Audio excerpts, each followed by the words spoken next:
capture that.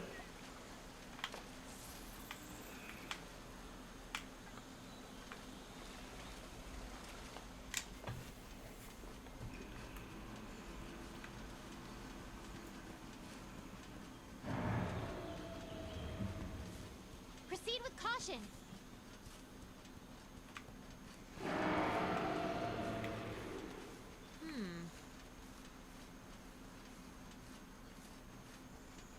Here.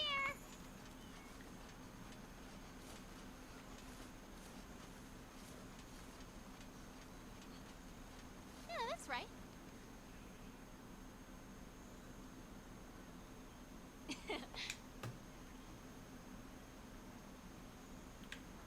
Yep, don't forget, the handler likes food.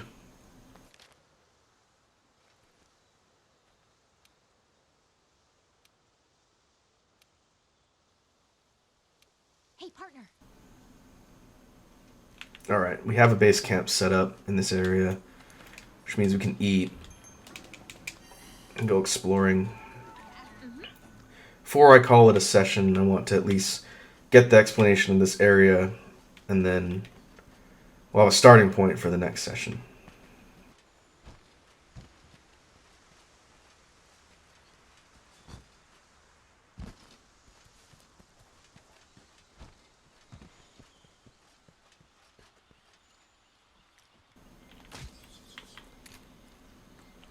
Whoops.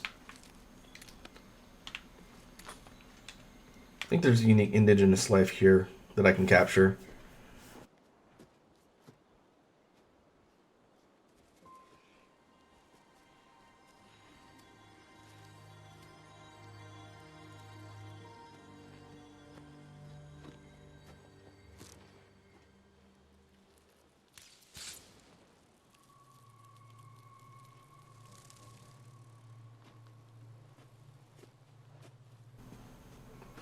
Those are fulgur bugs. They're kind of like giant fireflies. And that's Rathalos.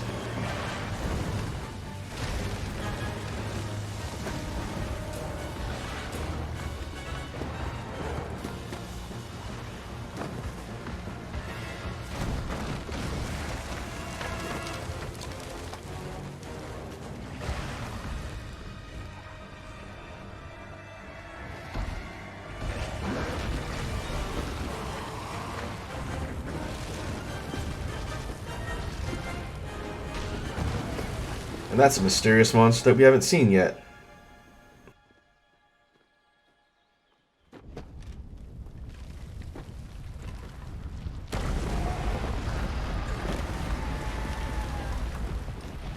And Diablos.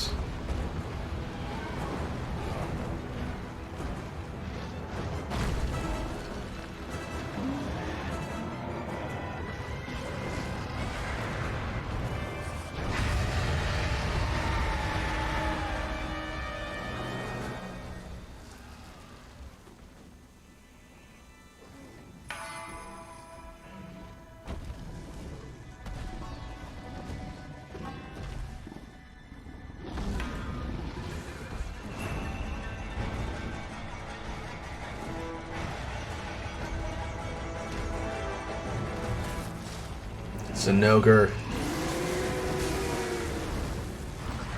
Big thunder puppy. Zinogre is one of my favorite monsters in the whole game. Probably second after Narga. When they announced that this guy was coming back, the community got really excited.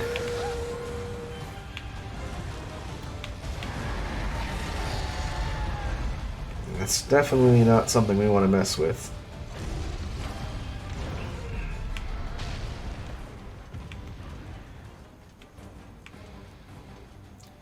Okay. Now that we have that, we can return from the expedition. It's a really cool intro for Zinogre. That's going to be a fun fight with the Great Sword.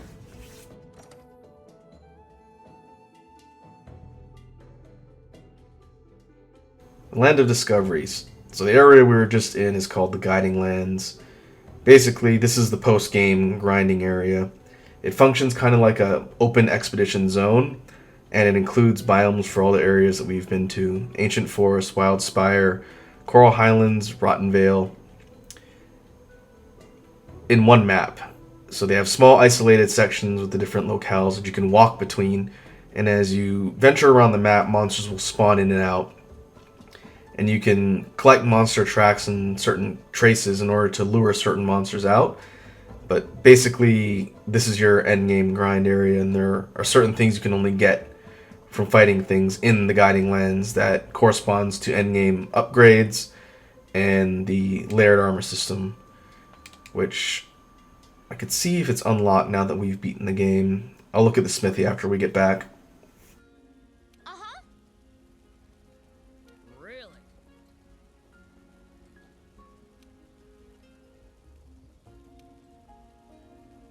Mm-hmm.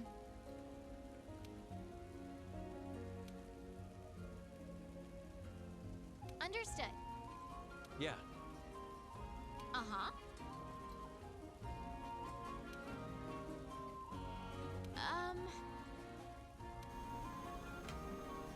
Roger.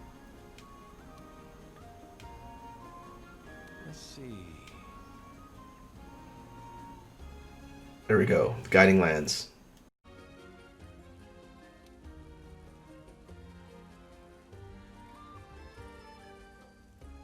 Let's do this. All right. Alright, this pretty much explains what I just talked about. As you hunt things in the Guiding Lands in each locale, the locales will level up and it'll affect what spawns in the different locations. And some monsters in Master Rank can only be encountered after leveling up certain regions and fighting them in the Guiding Lands. I've been thinking about how I want to deal with that, and depending on how many recording sessions I end up doing, I might do recording sessions when I unlock the specific targets that we haven't seen yet, or I might just play through the post game and then after I have actual quests to go take them on, do it that way. Because I do want to spotlight the monsters that only show up as a result of doing the post game stuff. So I'll see how that kind of progresses. Alright, and doing that, uncap my master rank. My master rank is now at 42, which isn't bad. As a result of doing a lot of the side missions and stuff, that Everyone ready? is a decent boost. Go get him. The Admiral has something to say. This is the first DLC quest prompt. We will do that in the next recording session. Real quick, let's go see if the layered armor stuff is unlocked now.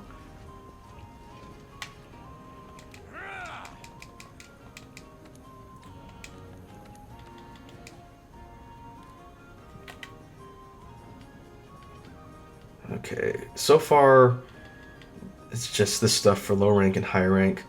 I believe as we venture into the Guiding Lands and gather, fight things, and get some of the unique drops from that area, this list will build out and expand. Basically, as a result of the recent patch, they added the armors from low rank and I believe all of high rank to layered set. So if you wanted to craft low rank Puke Puke gear as layered, you can do that, and that drives a lot of the endgame grind. If people want to wear a certain set they always wanted to wear cosmetically, that's tied to the Guiding Lands. And I didn't get a chance to spend much time on that on the PS4, but I definitely think I want to do that for the PC version so I can do kind of like a fashion hunter thing and change up what Elta wears when she goes out on hunts. Right now we just have this stuff here.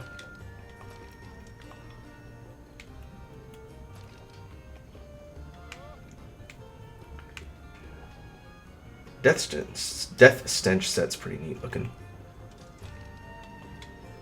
This was the festival event thing that I made.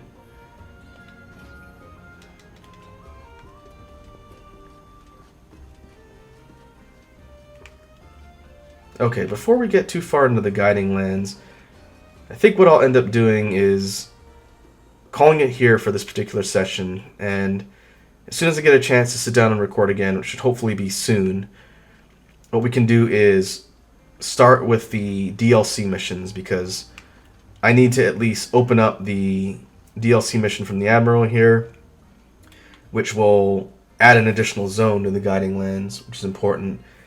Introduce a new monster, which is going to give me a ton of trouble. And then doing so will allow me to take on the next DLC mission, which just came out a week or so ago. And that opens up the siege that's coming up at the end of the week. So, depending on how my schedule looks, I want to get through that stuff so that I can jump in and start working on the siege, either on camera or just in general. But overall, good progress. We have cleared the base game in Iceborne. And there's still quite a bit more to look at and hunt. So, we will call that a session here, and I will see you guys next time. Hello, and welcome back to another recording session for Monster Hunter World Iceborne. We are once again resuming the adventures of our hunter Elta, and it has been a little bit of time since I recorded the last session. When we sat down in the last session, we got through the main story of Iceborne, took out the final boss, Shara Ishvalda, and opened up the Guiding Lands, which is the post-game area.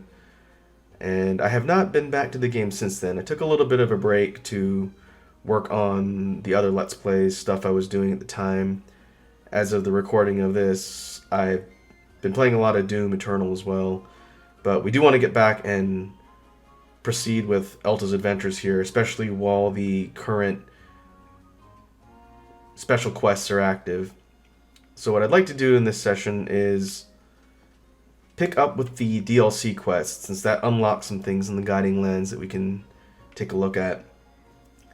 The update for April in Iceborne just dropped recently and added some more monsters and quests that we can eventually look at. For the purposes of this session, I want to try and get through the first two DLC major quests to get to the siege. And what we'll do is, first, we'll double check the smithy. I can't remember if we checked our armor to see if everything was maxed out. We're definitely going to want to be prepared going into the next couple fights.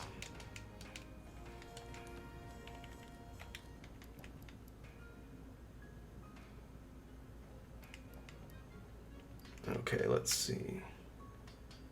Oh no, there's more upgrades. 12 of them, in fact. Let's do that. Guess I can use some of my heavies.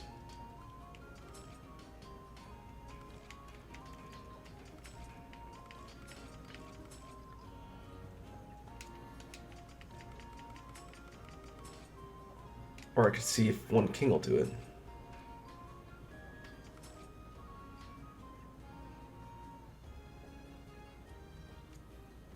I might not actually have enough to fully upgrade my armor. But I can make some progress. What's this thing at now? 150? Okay.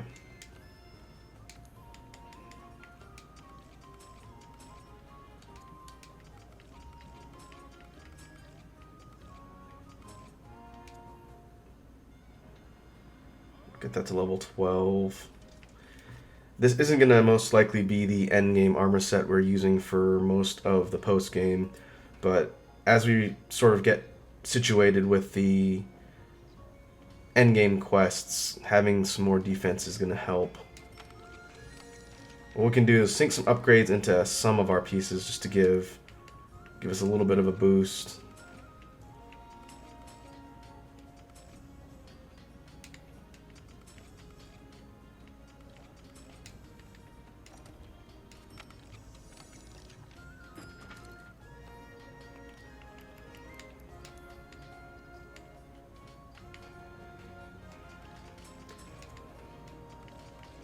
some point I'll be running the Steamworks minigame some more, probably off camera, and I can grind up some more armor spheres that way as well.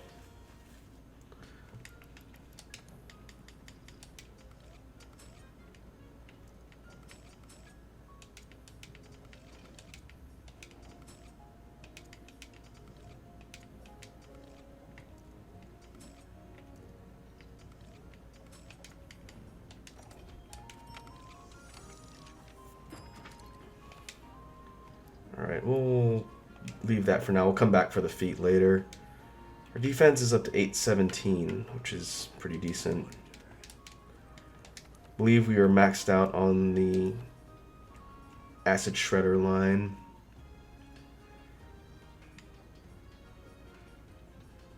Okay.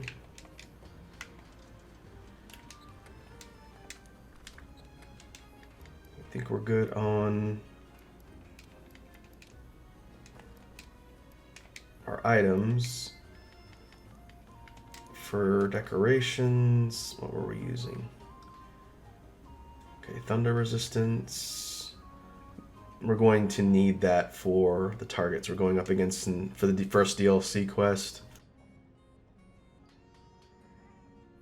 I think that's good. What we'll do is eat at the kitchen and then talk to the Admiral who's hanging out on the side.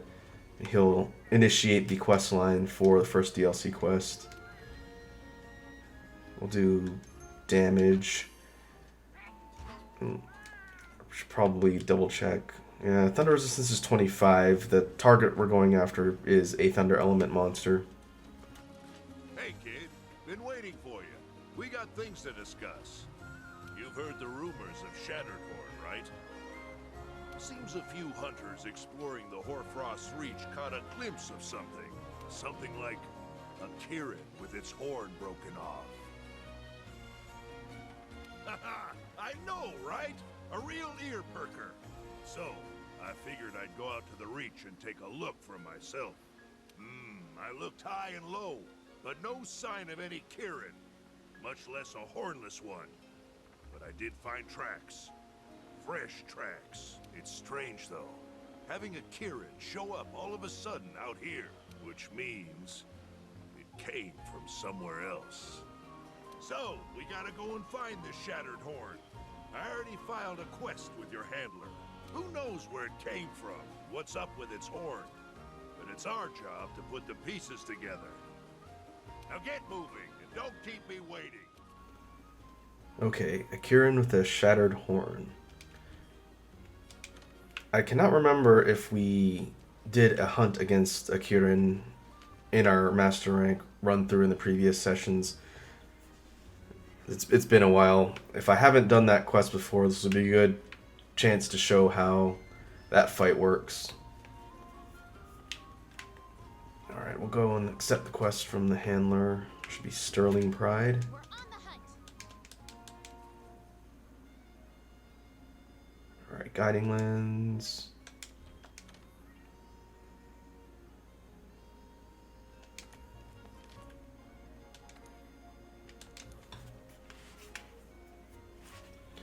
Sterling Pride in the Hoarfrost Reach.